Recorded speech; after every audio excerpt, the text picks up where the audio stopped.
Welcome to Free. Our service starts in 5 minutes. Get your coffee, get your friends, get your seats.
All right, good evening, everybody, and welcome to Free.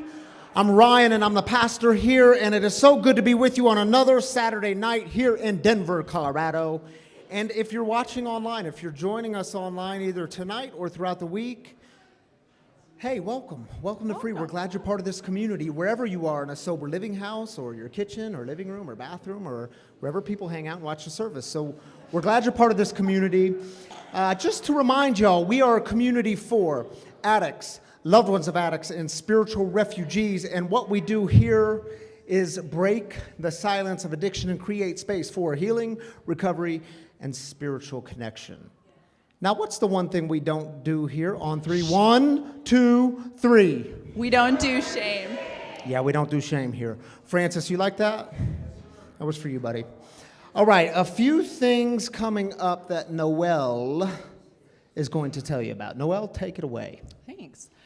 First things first, we have our welcome bags on this table. It looks like there's 2 left. So if tonight is your first night at Free, feel free to grab one. There's a 2-ounce bag of Wagon coffee in there, a card about what we do here at Free, a card about Wagon, and just a nice little goodie bag. So feel free to grab those. Anne Marie and her fiance, Chris, put those together for us tonight. And those 2 were recently engaged this week, so congratulations to you guys. And thank you for putting together those bags. Again, if you are new with us this evening, if you could fill out a Connect card, they're at our donation stands and also right when you walk in. This will just have you keep in contact with us, and also your sobriety date is on there if you have one. We send you out a card for your sobriety date, birthday, and we would love to stay in contact with you. So also please fill out a Connect card if you're new with us. On March 5th, here at Free, we'll be in the cafe area. We have our brunch and stuff event. We will be bagging sack lunches for the homeless on that morning from 9:30 to 11, March 5th. We are just asking that you bring a brunch item. We're teaming up with Aurora Sober Living, and they're gonna be bringing juice. We'll have Wagon coffee flowing, and it'll just be a brunch event, community, sacking lunches for the homeless on March 5th. So I hope we see y'all there. Next up, we have our book study. What is the Bible by Rob Bell. And this kicks off on March 8th, and it goes to April 12th. It'll be on Tuesday nights from 6:30 to 8. Ryan is gonna lead it with Aaron Zetek. Is Aaron Zetek in the room this evening? He's with the kids. He's doing servant, yes, he's great. But they're gonna be leading that book study for us. It's 6 weeks total, but it'll be 5 studies because we are taking March 22nd off. Also with the book study, childcare is offered. It'll be $25 for the entire 5 weeks of the course if you are in need of childcare. We are taking March 22nd. Hold on, can I say just a word about the absolutely. book before you go into March 22nd?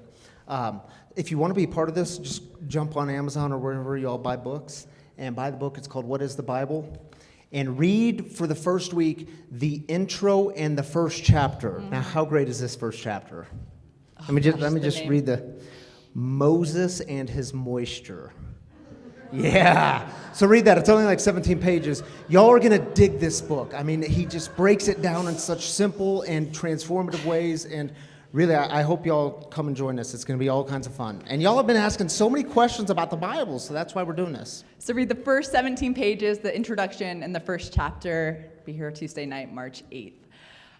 Next, tell us about the 22nd. I would love to tell us about the 22nd. On the 22nd, we are teaming up with the Phoenix. For those of you guys who do not know who the Phoenix are, they are a national organization. They run fitness events, backpacking events, camping events. The only requirement to be a part of the Phoenix is 48 hours of sobriety. So Phoenix is going to be sponsoring an event for us that we're teaming up with on March 22nd. It'll be an open mic night that evening, that Tuesday night. So more details on that to come, on how to sign up and register to be in attendance for that. Like maybe if you play the violin or something, you'd want to come and showcase your talents, or especially if it's Amazing Grace, we need to hear that. We I need that. round 2 for sure, absolutely. So not hint or anything. Last but not least, and 2 weeks ago, PBS came in and they did a piece on Wagon Coffee, women in recovery, and free spiritual community. So let's check out this video that PBS did. Wagon Coffee Roasters are a roastery that is located in Free Spiritual Community, which is this space. We started in 2020 in the middle of a pandemic. So I wanted to offer a space for women to be able to show up and recover and do it in a safe space with other women. Again, no judgment, no shame. This is how we do it. It's offering hope, it's offering healing, it's pulling women, men back up. For Wagon, it's pulling women back up onto the wagon and offering second, third, fourth chances. The natural inclination of any recovery community is to have coffee. It's about hospitality, and it's about welcoming somebody. It's about giving somebody something that's warm and loving, and to be of service to them. You know, as a loved one, when we started Free, Ryan's like, what would it look like if we started this thing for addicts, people like him, for loved ones of addicts, people like you, and spiritual refugees. And for me, and the resounding sound in these rooms has been, a lot of loved ones feel on the outside. I remember being a very young child and never being happy. I'm not gonna sell the story of, you know, my life is fantastic and I like it and it's just wonderful. I'm not gonna do that. It's challenging. Staying sober has been challenging, but I wouldn't be able to do the things that I do if I weren't sober. The addict, the alcoholic, they go through their own recovery, and we sit on the outside. And then we want to play catch up to what's going on and how are you processing and how are you doing. So to be able to do it together. So Rye's been in recovery he just had 9 years a couple weeks ago. It's been a journey, and we've been together for 18 years. And so I've seen both sides of the coin. I source coffee from small lot farmers and from everywhere, all over the world. We are a for-profit company, and we're growing.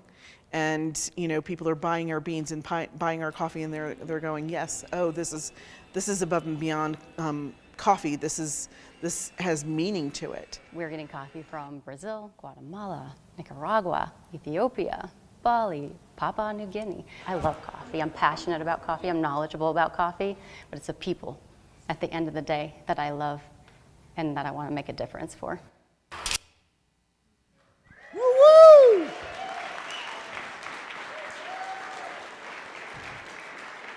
Man, I'm proud to be married to her. All right, thank you, Tammy, Wagon Coffee. Kavita, is Kavita in the house tonight? Kavita, you're just such a rock star. All right, y'all, so here's the deal. I have some sad news to share, and I have some good news to share. I have 2 pieces of good news to share, but let's start with the sad news. Alyssa Zetek, come on up with me. Tara, why don't you come on up with me, too? So Alyssa started this great thing. Alyssa is our director of Free Kids and Family Empowerment. She launched this great thing because there was a need for it in our community with our kids, and she has totally knocked it out of the park for the last, how long has it been? Like 8 months, 6 months? And she's had some transitions and changes in life, and so Alyssa is stepping down from this position.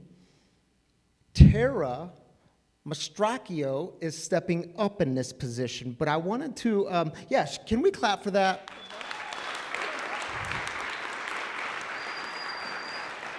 And I'm going to say more about Tara in just a moment, but I want to give the mic to Alyssa. Alyssa, you have totally changed this place. I mean, really, you have added something, so much value here that we needed. And so thank you for being here. She's still going to be part of this community, her and Aaron. Shoot, Aaron and I are leading a book study together. So, but do you want to say a few words? Sure. Yeah, so it was my honor to be able to help start this thing and give it a foundation. I always kind of knew in my heart that I would start it, get it going, use my logistical background, my teaching background, and hand it off to somebody that could give it the time and the energy that it deserves to grow, and we're growing, guys. So it's a beautiful thing. So I'll still be volunteering, I'll still be in the community, I'll still be here for you and your kiddos. So if you have any questions about the transition, I'll be around. You can come and talk to me. Can we give Alyssa a round of applause for all she's done? I'm so grateful. So Tara has volunteered with our kids. She has been here. She's gone through the Safe Sanctuary training. She loves our kids, loves the families here. And I'm going to read what she texted me because that's what I have y'all do. I just have you text me. She said, "My name is Tara Mastracchio." Did I get the last name right? I'm really practicing on her last name. Look at it. It's like 17 letters, but we're going to learn it together, Mastracchio. All right, she says, "I'm really excited to be joining the team at Free. Kids and family have nourished my spiritual life in an indescribable way. They offer a love and joy that are a foundation of my spirituality and hence my recovery. I can't wait to return that love and joy and watch all that we will grow together. So there's going to be this seamless transition. She's doing some training with Alyssa. She's going to be volunteering. Alyssa's last Saturday will be March 12th, so that's in 2 weeks. And then the next Saturday, Tara takes it away. Do you want to say a sentence about what you're excited about? This was actually hard. There were so many things I'm excited about. Like, seriously. Yeah, I don't blow smoke. I really don't. And honestly, what it came down to was I am so excited to take the foundation that was built and the message it's given and help to bring your kids, to bring that back to your homes, so you can bring that as a part of your dinner conversation, as a part of your activities, and like to make that entire thing come to life. Like, that's what I'm excited about. And kind of what I'm known for is I have a lot of energy. So I'm super excited for it. I really do. So you usually see me doing laps with your children, actually. That's me. Tired, so they I will. Thank you, Tara. Thank you, Alyssa. So grateful for you both. Yeah. All right, so they're going to go rock it with the kids, and Director of Free Kids and Family Empowerment, new position there. I've got one other thing to announce, y'all. I know we usually don't take this long just for announcement time, but where's Alex Glasgow? There she is. Come on up, Alex. Andrea, why don't you come up too? So listen, y'all know the free cafe is opening here in March. Our target date is to have the soft open of March 15th. So we hired Andrea as the manager. This was a couple of weeks ago. And we just brought on Alex as the assistant manager. So they're going to knock it out of the park. So like I do, I said to Alex, can you text me just a couple of lines to introduce you? So can I read you all the text message? Thank you very much. Hey, guys. My name is Alex Glasgow, and I'm so honored and excited to be the new assistant manager for the Free Cafe. I've been sober for a little over 4.5 years, and I owe everything to my higher power of prayer and the people in the rooms of AA, specifically at Free. I'm a mama of 3 kiddos and have been married to my amazing hubby for almost 19 years. I'm also a certified health coach and absolutely love helping others. I look forward to seeing you guys at the cafe soon. And some of you might remember some of y'all know Alex. She's part of this community. She was a guest storyteller, was it like a year ago? A long time ago. Alex, what are you most... It changed everything, didn't it? It makes it all mixed together. What are you most excited about? Ooh. Well, I mean, you watch the PBS, right? I mean, who doesn't want to be a part of that? So I reached out to Ryan and said, I want to engage, I want to volunteer.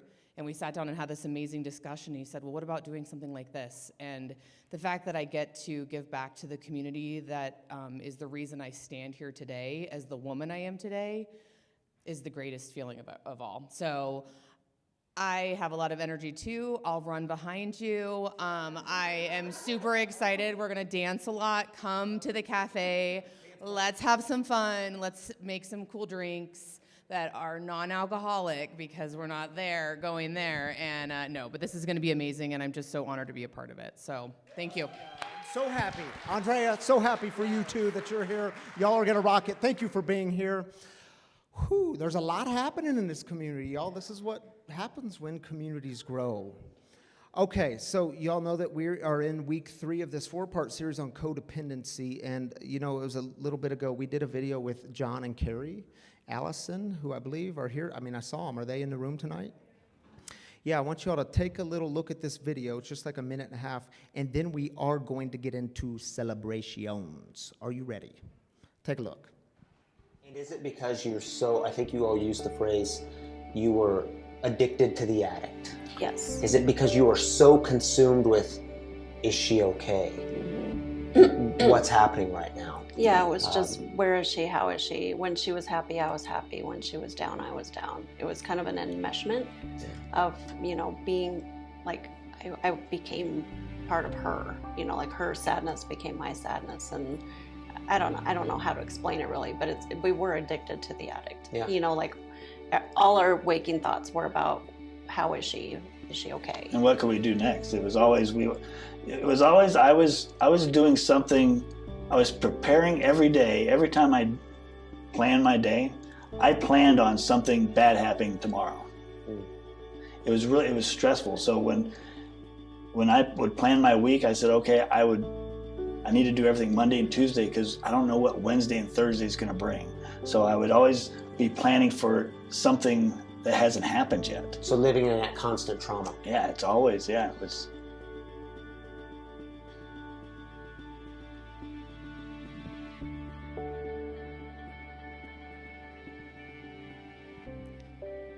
So, by the way, that was, I believe that was like a 40-minute interview. If you want to see the whole thing, we have all of those on our free app, the free Spiritual Community app, and that is free to download. So if you want to see the full thing, download the app and watch it there.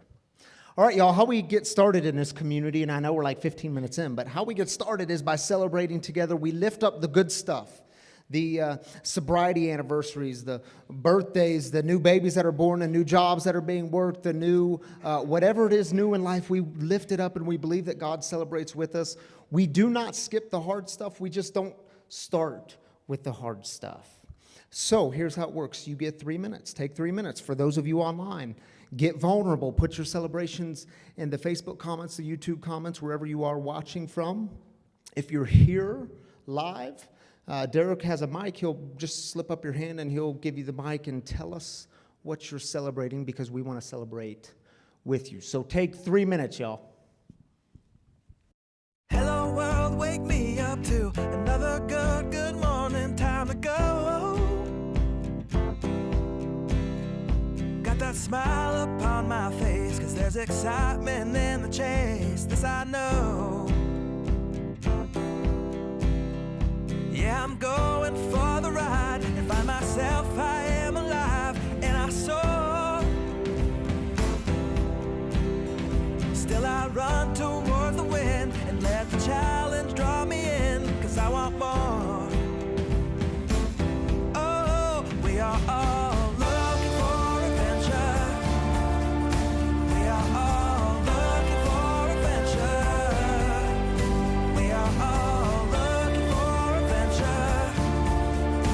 We are all looking for adventure. We are all looking for adventure. We are all looking for adventure. We are all looking for adventure. We are all looking for adventure. Oh, wake up heart and wake up mind and see the world is yours to find and know. With every passing day there's more calling you out to explore. Get up and go. There is joy found in the race, and I feel it in the place where I'm free. And I simply can't deny it, that I feel adventure calling out to me. Yeah, we are all looking for adventure. We are all looking for adventure. We are all looking for adventure. We are all looking for adventure. We are all looking for adventure. We are all looking for adventure. We are all looking for adventure. We are all looking for adventure.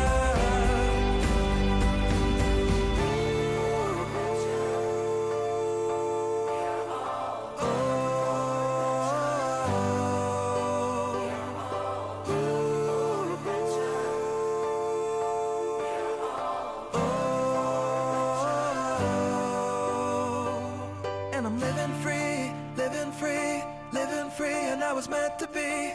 Living free, living free, living free, and I was meant to be. I'm living free. Are we back already? Man, that went quick. All right, Tammy Canada is joining me up here. Hi, Thank you, guys. Dee, for running the mic around. Derek celebrating 2 years this week. Woo! Thanks, Steve. Congrats, man. All right, shall we start? Shall we We shall. celebrate? You get the first one. Now, honey, at the end, if there's a red dot on the screen, that means it's the last one. Yeah, Okay. listen last week. That's cool. All right. Tech team, thanks, guys. Skylar says, I recently relapsed after 40 days of sobriety, and I'm now 6 days clean again. We'll take 6. Skylar, we're glad you're here. Day 6. Keep on doing it.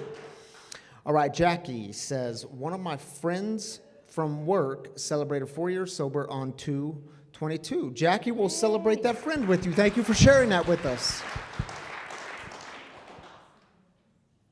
Ricky says, someone I work with is trying their best to stop drinking. They reached out to me tonight, and they are 2 weeks and 1 day sober. So proud of this individual and hope the best for them. Way to go, Ricky. Keep walking with the man. The life we get when we're sober. Stephanie says, celebrating and witnessing the spark of recovery in a loved one today, and I saw my first wild alligator in awe. All right, Stephanie. Joining us all the way from Naples, Florida. We miss you, friend. We do miss you. Hey, Chris, he says, my youngest son, Braden, just got his first car today. A rite of passage and a little bittersweet reminder that he is the last one in the nest, and I need to keep encouraging that he is flying. Yeah. Yes, way to go, Braden.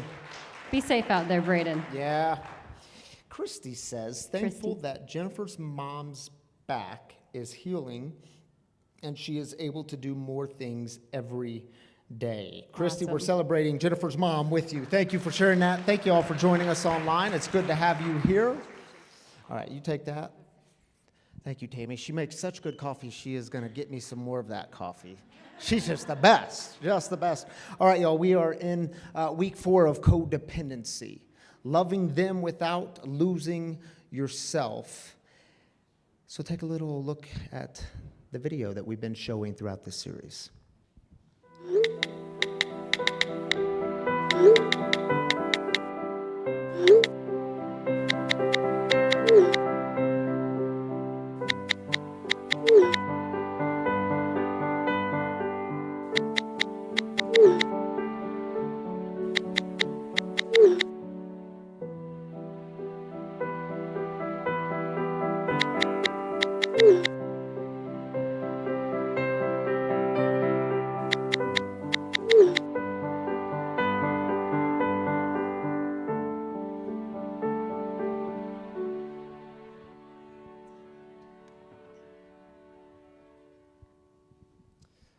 Part 3, you are not a victim.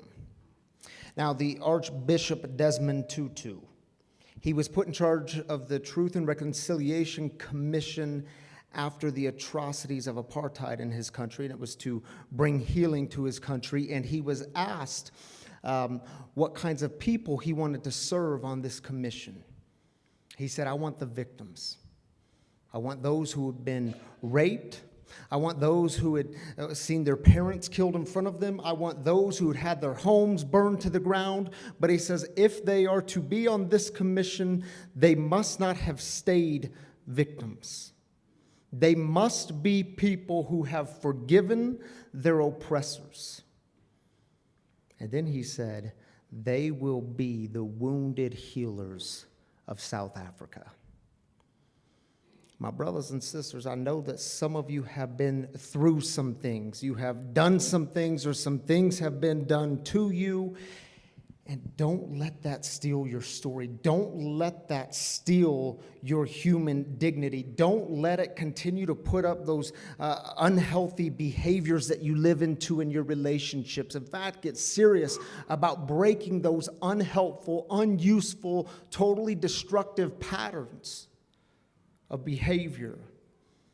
Because remember, God has called us not to be victims, but to be wounded healers. So what I want to do with you for the next few minutes is examine how some relationships in your life might become dysfunctional, and what it looks like to have your human dignity restored.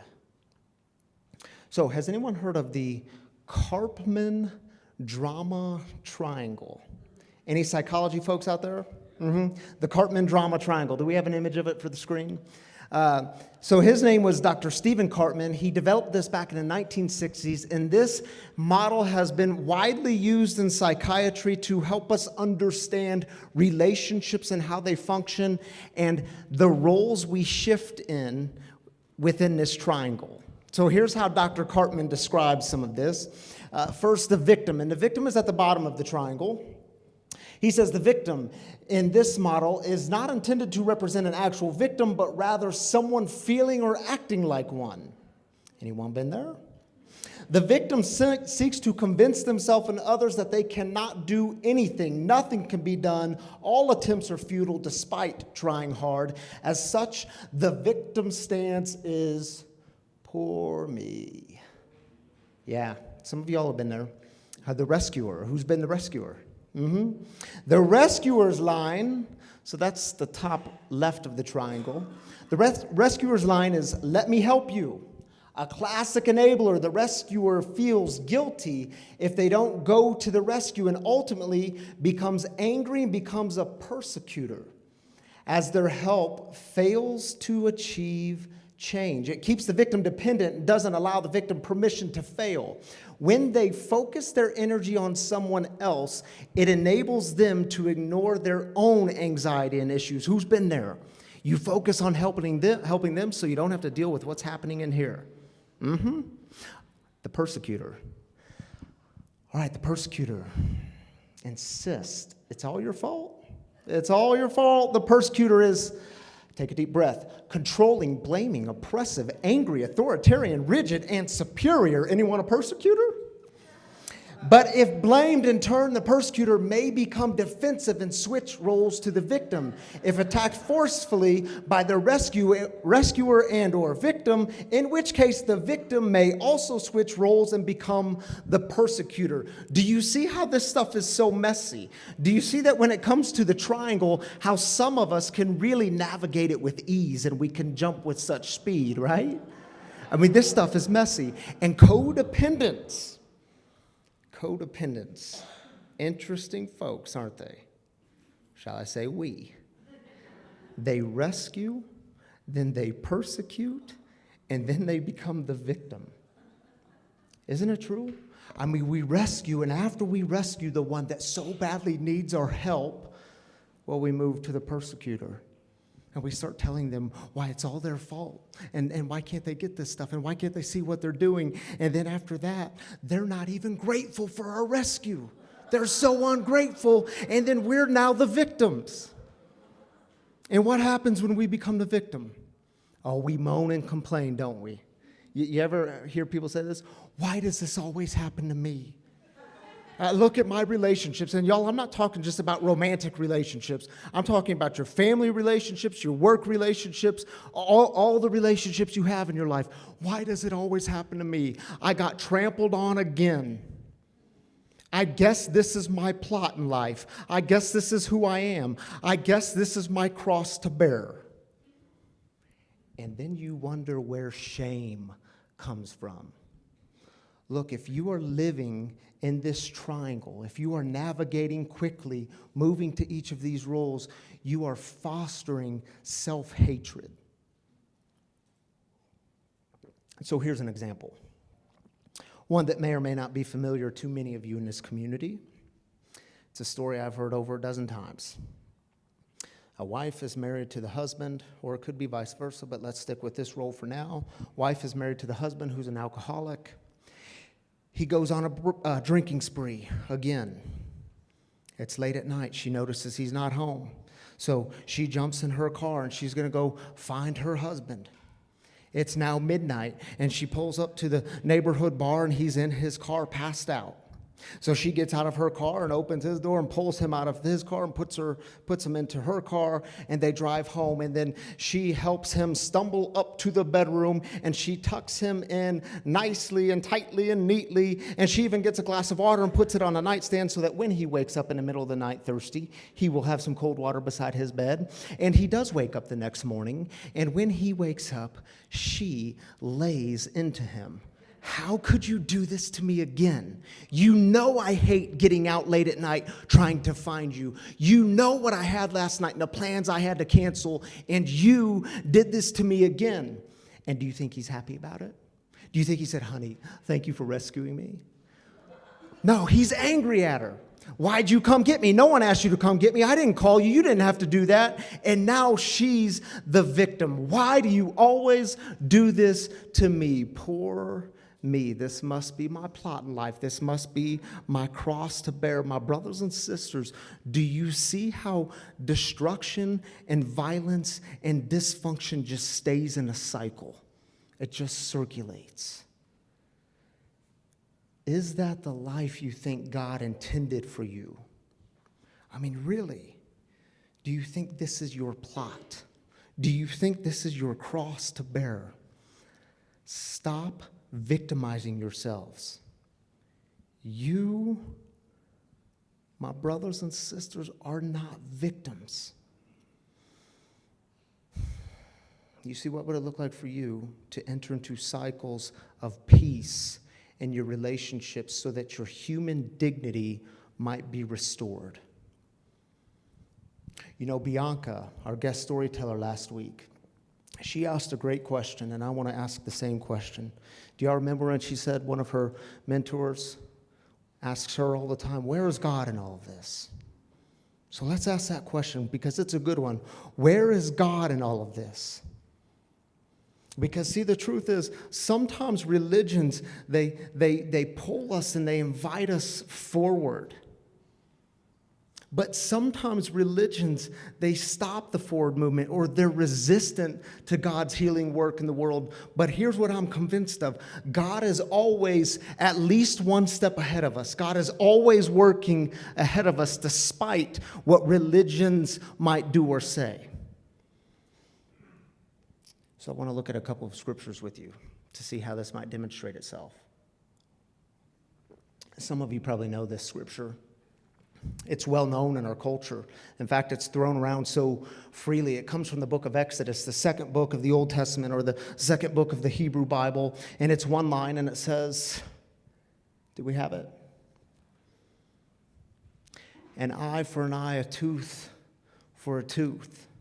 Do y'all recognize this one? I mean, even if you weren't raised in a church or raised in religion, many people know this text. Many people are familiar with this verse. And what's interesting here is this verse is usually quoted to justify the actions of the persecutor. Is it true? It's to justify the revenge. You got me, now I'm going to get you back. But revenge, you know, always escalates. And it's never an eye for an eye, tooth for a tooth. I'm going to get you back worse. Or it's used to say, see? Do you see why God is so behind? And do you see why Scripture is so irrelevant for modern thinking? And do you see how religion is so backwards? But hold up. Let's look at some context here. Because, see, the chapter that this verse is found in, it deals with issues surrounding personal injury and property damage. It deals with fascinating issues like, what do you do if there's a kidnapping? And what about when your property was damaged and was it intentional? And what do you do about that fist fight that left you bedridden for a month? And what do you do about that hole that you dug on your property and then your neighbor's cow fell into that hole and then that cow died? And it all sounds so ancient and distant, doesn't it? Until you have a sick day at home on the couch and you are flipping through the television channels and you come across Jerry Springer. Yeah, it's not so ancient distant all of a sudden, is it? Now listen, an eye for an eye. This was huge forward-thinking movement in the day. Because an eye for an eye, it was another way of saying the punishment must fit the crime. It was actually a law given to lessen violence. It exposed human nature. It exposed the process of revenge. And so these instructions come along in the book of Exodus, and they say, look, if your cow dies, like because of that hole they dug, you're not owed 12 cows, you're owed 1 cow. And listen, if about that fight that you got in that left you in bed for a month, well, you can't now get up and go kill that person. And listen, if your property was damaged, you have to ask the appropriate questions like, was it intentional? And yes, your property should be fixed, but you can't then go and burn your neighbor's house down. You see, what we see here is God meeting real people in a real time, in a real place, because God always meets real people in a real time, in a real place, always drawing us forward toward peace and wholeness and well-being. And see what's interesting, fascinating stuff here. Because fast forward to Jesus' day, fast forward to the New Testament. This same verse that was meant to reduce violence, create justice, promote healthy relationships, less destruction, was by Jesus' day being used to what? Justify violence and revenge. So Jesus comes along. Keep in mind, this is the first century. Jesus comes along and lays down some teaching. And I want you all to hang with me because I think you are going to find this stuff absolutely fascinating. Matthew's Gospel, chapter 5, verses 38 through 41. Check it out. Jesus is speaking to a crowd of people. He says, "You have heard that it was said, an eye for an eye, a tooth for a tooth. But I say to you that you must not oppose those who want to hurt you." Come on, Jesus, are you losing it? Sounds like you're wanting us to be the victim. "If people slap you on the right cheek, you must turn the left cheek to them as well." Pastor, why are you reading this? This is uncomfortable. "When they wish to haul you to court and take your shirt, let them have your coat too." Jesus is crazy. "When they force you to go 1 mile, go with them too." I mean, it's confusing, isn't it? It sounds like Jesus is telling you to be the victim. If Jesus is talking to an already suffering people, it sounds like he's saying, y'all should just take it. Just keep on taking it. Be that mat, be that doormat. Jesus, how does this encourage healthy relationships? How does this restore human dignity? Now check it out, Jesus' audience here. They were the Jewish people living in the midst of the Roman imperial system, the first century Roman Empire, the most powerful empire the world has ever seen. Extended all the way from England to India. They knew something about suffering in the hands of those in power. And here Jesus provides 3 examples of what it might look like for the one suffering to have their human dignity restored. So I need a volunteer because we're going to talk about turning the other cheek. Can I get a volunteer? Darren, come on up. We're going to talk about turning the other cheek, and he just runs towards pain. Some of us run towards pain because this is going to hurt a little bit. I'm just kidding. I'm glad you're here. Thank you, Darren. So check it out. In the first century Greco-Roman world, by the way, I'm left-handed. You would never use your left hand in the first century Greco-Roman world. It was used for unclean acts, let's just say that. So it's a right-handed world, all right? Now, if I'm a Roman soldier and you are a poor Jewish peasant, the most humiliating thing I could do to Darren, this poor Jewish peasant, as a Roman soldier, is the backhand slap. This was used for masters and slaves, men and women. Roman soldier versus the Jew. So if I'm to backhand slap you with my right hand, of course, because I would never do something like hit you with my left hand. So if I'm to backhand slap you, your cheek goes that way. Now Jesus says, after he does that, turn to him the other cheek. Now, I would never hit you then with a closed fist, because that would denote that he's my equal. And you, my brother, are not my equal. I'm a Roman soldier, you're a Jewish peasant. And I can't really do this because that's just going to make me look silly. I mean, how am I going to do that? And so what's happening here is I, as a Roman soldier, the one in power, the one causing harm, I am forced to walk away in confusion because he has just said no to shame. Thank you, brother. You can sit down.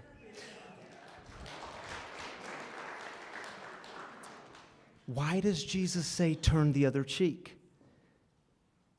Because it restores dignity. It says, try again, your first blow didn't work. You cannot take my human worth. You are not in control of my dignity. You cannot steal that part of me. And then Jesus says another crazy thing. Like when they take you to court and they want your outer garments, give them your undergarments as well. In fact, the text says, give them your coat too. Why would he say this? And the better translation in the Greek is actually undergarment or even underwear. This example is set in the court of law.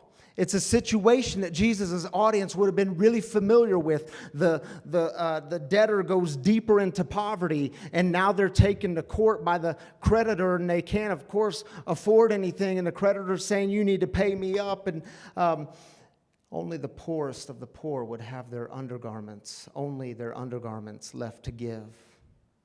So why does Jesus say, look, if they take you to court and they want some of your clothes, give them all your clothes. Give them everything you have. Can y'all imagine the scene? This would mean that you are stripping naked, running through the courts, butt naked, saying, here, you want my clothes? You want my underwear? Take it. It's all I have. You've taken everything from me. You want my life too? What's next? And check this out. In early Judaism, first century Judaism, nakedness was taboo. And guess who was in the wrong? Not the naked party, but the ones viewing the nakedness. Do you see what's happening here? It's saying no to shame. Jesus is saying we don't do shame. It is exposing that which is unjust. It is exposing the dysfunction. And by the way, it is not lost on me that we're reading this scripture in light of what's happening in Ukraine tonight. And then he says one more crazy thing. Are y'all still with me? He says, when they force you to go 1 mile, when that Roman soldier forces you to go 1 mile, go with them the 2nd mile too. Jesus, it sounds so crazy. Sounds like victimhood. This example is drawn from the Greco-Roman laws of limiting the amount of forced labor that Roman soldiers could impose upon their subjects. By the way, if this stuff is intriguing to you, you have to read the book. It's called Engaging the Powers by a biblical scholar by the name of Walter Wink. Highly recommend it. He goes deep into this stuff. By the law, the Roman soldier could only force the subject to carry his pack for 1 mile. To force more would mean that the Roman soldier is in violation of the law. Why does Jesus say, if you go 1 mile, go the 2nd mile? Because it's about the suffering, restoring their human dignity. What's the Roman soldier to do? Violate the law? Can you imagine a scenario? Dude, stop walking. You're going to get me in trouble. Let me carry your pack. You're going to get me fired here. You're going to put my life on the line here. Can you imagine the humor? And Jesus says, keep doing that. Keep exposing the dysfunction. Keep exposing the unhealth so that you can be healthy, because they cannot take your human dignity. You can only give that away, but they cannot take it.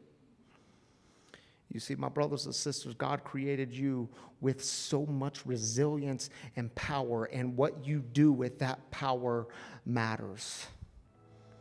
And I'll close with this. You know, it was the Apostle Paul in the 1st century. He wrote this letter to this church in Corinth. They were called the Corinthians. And he describes it like a jar of clay. He says, but we have this treasure in jars of clay to show that this all-surpassing power is from God and not from us. He's saying to them, your life is like those jars of clay. In the 1st century, these are the most fragile of possessions. They fall to the ground, they crack, they break, they shatter to pieces. Your life is like a jar of clay, but hold on, because God is doing something in you and through you that you could never, ever, ever do on your own. And he gives them this word of encouragement, and see if it speaks to you. He says, we are pressed on every side, but not crushed, perplexed, but not in despair, persecuted, but not abandoned, struck down, but not destroyed. We always carry around in our body the death of Jesus, so that the life of Jesus may also be revealed in our body. In other words, the hard stuff that you go through in life can bring life to others. In other words, the hard stuff can actually become the good stuff if you let God in. Because you see, my free brothers and sisters, you are free. Sure, you have some cracks. Some of you have fallen to the ground. Some of you have shattered. Some of you have more cracks in your life than others. But keep in mind, the cracks, it's what lets the light in. You are not victims. You are the wounded healers of the world. So take a moment and reflect.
All right, y'all wounded healers. Speaking of wounded healers, is there like a strong guy in the front? There is a strong guy in the front row. Greg, just so happens you went to the gym today, I bet.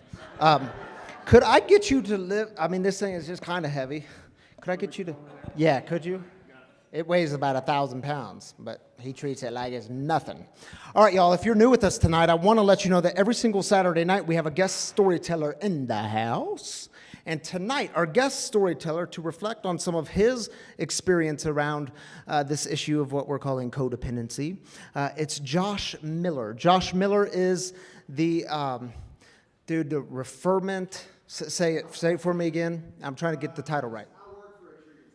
Josh Miller works for a treatment center called Choice House up in Boulder, Colorado. He works with families, also in recovery himself. So will you all help me welcome my friend Josh Miller up to the living room.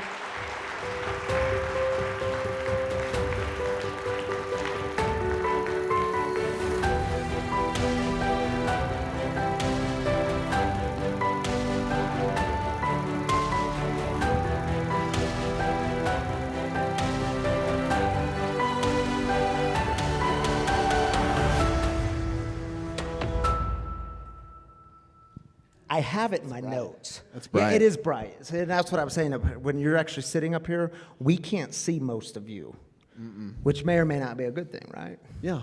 I don't know. It's better. It's good to see yeah. some faces, in the front especially. So I have it in my notes. Director of Referent and Family Programming. Yeah. That's the title I was trying to give you that I was totally It's blanking way on. too long. It was a bad choice. Yeah.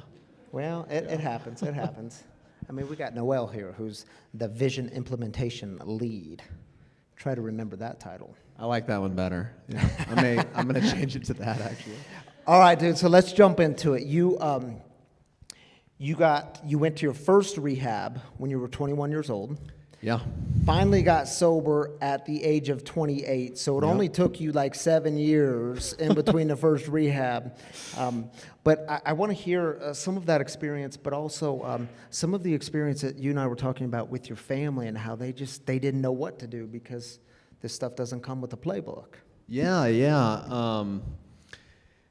So 21, I'd been using opiates, heavy for 3 or 4 years.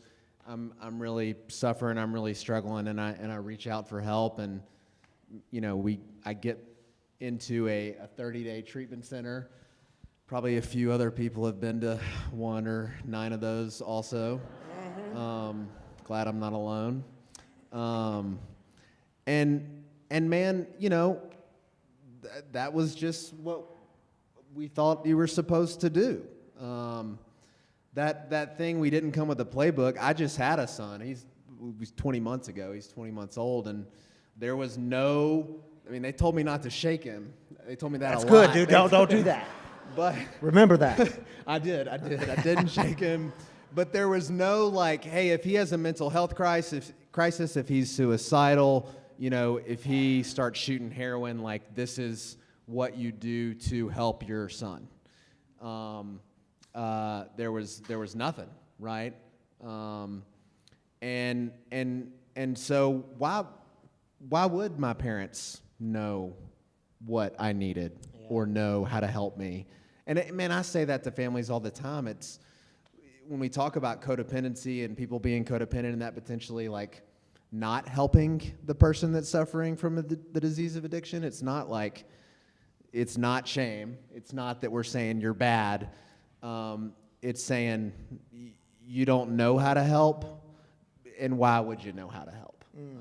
And so, but that's where usually helping ends up, right? Like it ends up, we usually get to a place where our helping is actually doing more harm than good. Yeah, and you also grew up in a Christian household. Yeah. A family of faith, and that actually had some added challenges to it, did it not, when it came to the hiding aspect? Yeah, I mean, and so I work with families all over the country now, and I love when I get a Christian family and they're like, I work with young adults, so it's usually like their son is struggling. And because it sounds so much like mine, and I'm just like, oh, this is gonna be hard, but I wanna help them. My mom, not just, I think in your email, you're like, was it the first time? I think like the first 4 times I went to rehab, like she led Bible studies, she had prayer groups, and she'd be like, you know, praise God, Josh is doing another Christian leadership retreat. Not true. I'd been banging dope. Some people got that a little late, but I saw that you finally got it. So. The reality was I had been like robbing my mom to shoot dope, right? Like that was what was actually going on in our family. And man, honestly, my poor mom, right? To be alone with that, to not feel like her sisters in Christ, her friend, you know, like, and she thought she was protecting me, right? Protecting my reputation. Well, Josh is going to be better, so it's better if people don't know, and that's not true, right? Like, we get better when stuff's in the light. There's appropriate circles for stuff like that, right? We don't have to put everything on Facebook. Josh is shooting heroin again. But like, there's appropriate circles where we need truth and we need help. So, your brother is now in recovery, 50 days sober. Just about. Actually, put him in treatment on my anniversary, which was just a cool. That's a cool thing, man. Yeah. That you now get to be part of this, and you said your family deals with this differently now because they have resources and tools that they've been given as loved ones of the addict. And so tell us a little bit about it. Yeah, I mean, it was such a blessing to see, like, that my mom and the rest of my family, like, didn't have to make, you know, a lot of the same mistakes we made when I was trying to get well, when I was trying to get sober. There wasn't 7 years of, like, me writing my treatment plan when I was in active addiction. Also a bad idea. Or my recovery plan or my aftercare plan, you know, like, because that was what I was doing.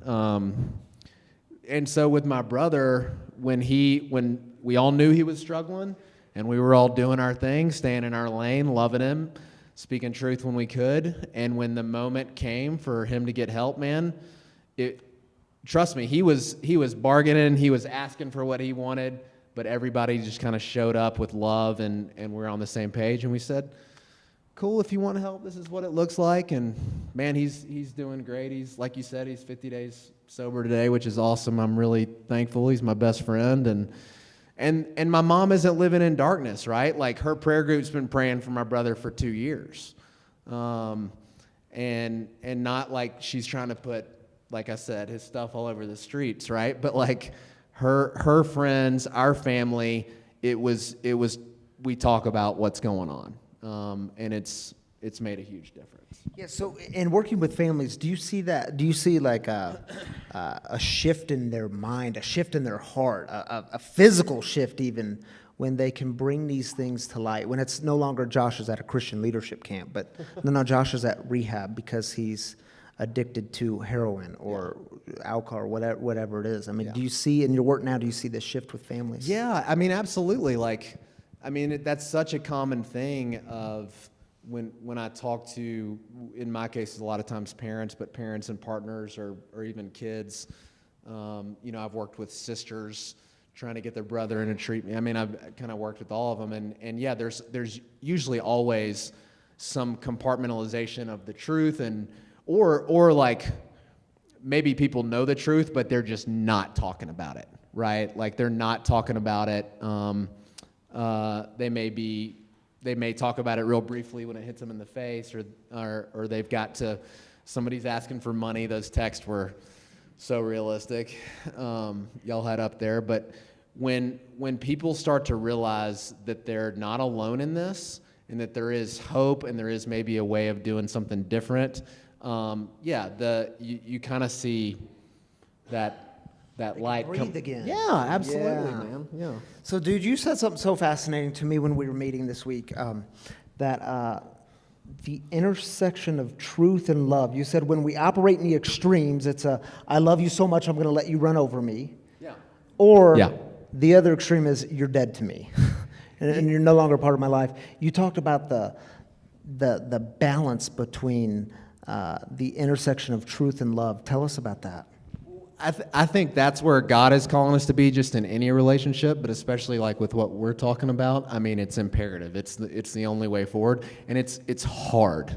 You have to fight for it. You have to work for it, in my experience, because it is easy to just be all lovey-dovey and want to take care of somebody, and I think we were kind of talking about that kind of behavior, and then a lot of times, eventually you'll see the other side of the extreme, right? You just get so burnt out on being run over or taken advantage of or whatever that it's like, we're done, right? I mean, I've had people say that to me, right? And I think that's what naturally occurs, is we tend towards one of those two spectrums, maybe based on our emotional nature, our relationship with the person, or our experiences. But they don't actually help anybody, right? Like, I think we were talking about the Keller quote. Yeah. Tim Keller is this really smart pastor that I've read a little bit of, and he talks about, like, truth without love is just harsh, right? Like, man, and sometimes it's fun to be a jerk. It's easy to be a jerk, to just drop little truth bombs on people or whatever, but it's just hard. It's just harsh, and it doesn't actually help anybody. And it's easy to be, like, he says, love without truth is just sentimentality. That it's just like, hope you're doing well. It's just kind of wishes, but it doesn't actually do anything. But truth and love, the intersection of those two things, where I'm going to not avoid a hard conversation, right? I'm going to look you in the eye. I'm going to say I love you, but I don't like the way you're living. I can't be a part of the way you're living, whatever it is, to still show up and act in that way is tough. It takes grit. It usually takes others. It takes some prayer. But that's how we actually can have an impact on somebody's life. That's my experience. Man, I remember the people that took the time out to not just be pissed at me or not just try to, love me to death, but to sit down, look me in the eye, and go, hey, X, Y, Z, whatever it was that I needed to hear at that time. Those conversations saved my life. You also said, Josh, that one of the biggest gift you were given was being a drug addict. Yeah. Because your recovery allowed you to understand yourself and understand your relationship with God. Yeah. What do you mean by that? Yeah, that's not just something I say, and I'm not the only one that says it. I think if you talk to a lot of people in recovery, they'd say that. And it is. I mean, like, if I had never been a drug addict, like, I mean, I would not want to know or be friends with the person I think I would be today. But the reason it's the biggest gift, man, is because I already believed in God, right? Like, I grew up in that Christian home. If anything, through my addiction, I begged God to, like, I wanted to be zapped. Did y'all ever want that? Like, God, just take it away. You know, I wanted the miracle, but really I just wanted that miracle so I could go still play God and, like, do whatever I wanted to do and run my own life. And that just wasn't in the cards for me. And thank God it wasn't. Because the experience of recovery, and for me that was working the 12 steps, I found out who I actually was, not who I thought I was, right? And some of that was really hard to swallow. But in the truth of that, to know that God still loves me, wants relationship with me, and not having to pretend, you know, to be something that I wasn't, man, I found actual freedom. And I found an actual way to change, right? Like, I think before it was always like, I'm trying to put out to the world who I want to be or who I want you to think I'm going to be. And what it actually is like, I get to show up authentically, and just the change is a journey, you know, right, that God's invited me on, and it's a freaking awesome ride. So, Man, you just dropped like 6 tweets in that we're going to tweet out later. All right, Josh, I ask many of our guest storytellers this in just a sentence. For the ones who are here tonight, or the ones that are watching tonight or throughout the week, and they're barely hanging on, they're that family member who's jumping in between the rescuer and the persecutor and the victim, and man, they feel like they're at the end of themselves. There's no hope left. What's a sentence of hope you could give? There is hope. I'm going to say about 4 sentences. All right. There is hope. Get somebody in your corner that can tell you what to do, right? Get the person with the playbook that your kid or your loved one didn't come with. When my brother just asked for help 50 days ago, I made my mom hire a therapist in their town that knew what was going on to help him, because even though I do this for a living, I'm so close to it, I don't want to risk being codependent and messing it up, right? So there's hope, but you need help, so get it. It's in this room, I'm sure. So that's a good word, brother. Josh Miller, ladies and gentlemen.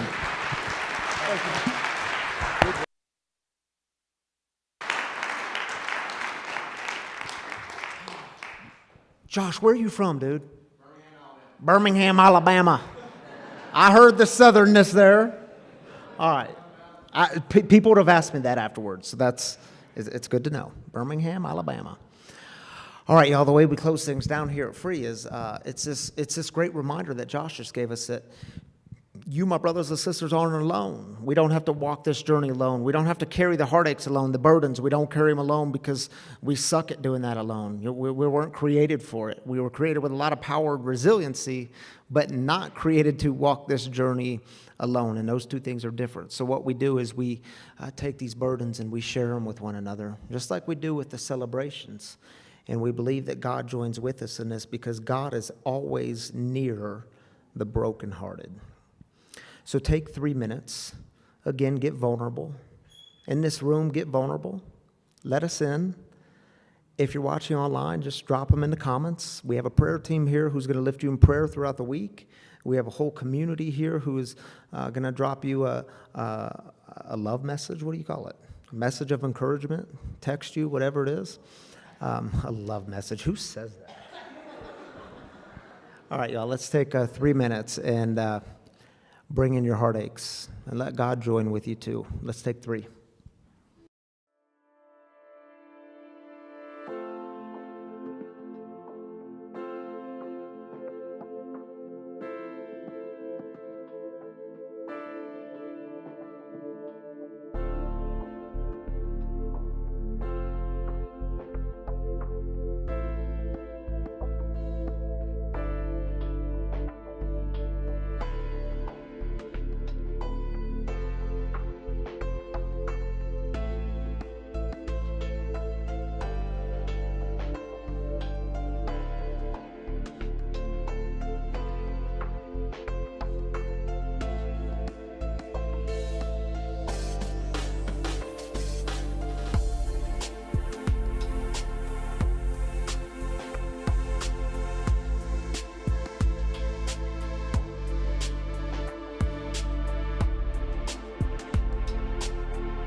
at a time.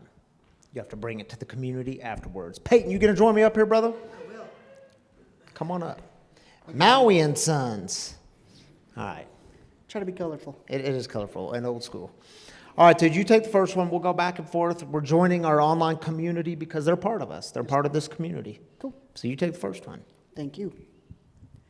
Sydney says, coming up on my year sobriety date, and I've been in a serious funk. So much that I have felt so hopeless, so helpless, so lost. Not sure what's going on, but in need of some serious prayers to get out of my own way and to let God into the cracks of me. So thankful for tonight's message. Interesting. God knew I needed to hear it. Sydney, we're here for you. We're lifting you up. Yeah, we're glad you're part of this community, Sydney. Nisi. Now, Peyton, this is my mother-in-law, Nisi. Okay. All the way from Omaha, Nebraska. Ooh. Please pray for my cousin's husband. He's had some health, so that means it's Tammy's mom. He's had some health issues, scan Monday, and he'd appreciate prayer for Nisi. Thank you for lifting up your cousin's husband. We're going to be lifting him in prayer. Prayers for the scan. Prayers. Mike, please pray for an ex-coworker. I hope he asks someone for the help he needs. Yeah, there's help out there. Lifting him up. Yeah, prayers for that coworker, Mike. Thanks for being a part of this community. Doug says, please pray that I can find the right local connection / accountability. Doug, we're praying that you find that connection. Reach out and find that connection. It's probably there. Thank you for lifting that up. Ricky, our small town was rocked this week with the taking of an innocent life. The woman was a great soul and a very loving person. Prayers for the Staggs family during this time of mourning. We're lifting you up. Yeah, Ricky, glad y'all are here, part of this community. Wendy says, pray for our brothers and sisters in Ukraine and all involved, including a friend who was supposed to fly home today and is stuck in Kyiv. Also for 2 friends who are newly sober and learning to navigate this new healthy lifestyle. Thank you, Wendy, for lifting up our brothers and sisters in Ukraine and your friend who's finding a new life. And a moment ago in this community, someone had us pause and have a moment of silence for the real suffering that's happened right now because of war. And I know that we carried that with us this week, as we've been doing for the last few days. So thank you, Peyton, for being up here with me, man. Appreciate you, brother. Peyton's a part of our prayer team, too. So when I say there's a team here who's lifting you up, this is one of those guys lifting you up through the week. I'm grateful for you, dude. Thank you. Thanks, man.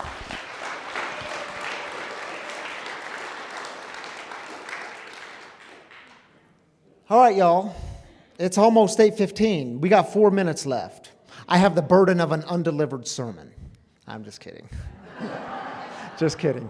But I do want to say just a word about giving. I mean, we have a giving box here right to the left of this couch, and there's one just outside these doors. And seriously, I mean it when I say to y'all, thank you, thank you, thank you, thank you to those of you that give whatever amount, and to those of you that give generously as a sacrificial act, as a spiritual practice in your life. It's one of the ways that you keep this community thriving, that you keep the mission of breaking the silence of addiction, you keep it going in the community. And I don't know about y'all, but I so badly think we need this mission in this community. I mean, we need it. We need life. We need new life. We need to keep doing the journey together.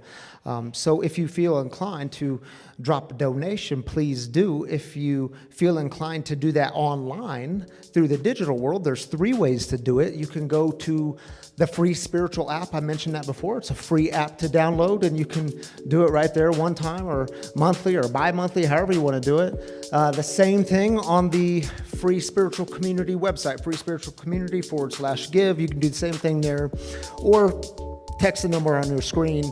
It'll give you a simple set of instructions, and you can follow those instructions there. Your generous giving helps grow the mission here at Free, which is to break the silence of addiction and create space for healing, recovery, and spiritual connection. Thank you for being a part of that. So much gratitude. All right, shall we go out with a word of prayer? I think we should. Shall we take a deep breath? There's some heaviness in the world tonight. There might be some heaviness in your heart. So before we collectively pray, take a moment and invite God in through your breathing. Maybe you might even want to open your hands. It's a sign of the openness to what God is doing in your midst, in you and through you. And let's go out with the we version of the Serenity Prayer. If you don't know it, it's on the screen. God, grant us the serenity to accept the things we cannot change, courage to change the things we can, and the wisdom to know the difference. Amen. My free brothers and sisters, this week, may you come to know the truth that you are not a victim, you are not a rescuer, you are not a persecutor, but you, my brothers and sisters, are the wounded healers. And take that and go out in the world and experience all kinds of grace and peace, because God is always with you, and we will see you sometime this week or next week. Amen.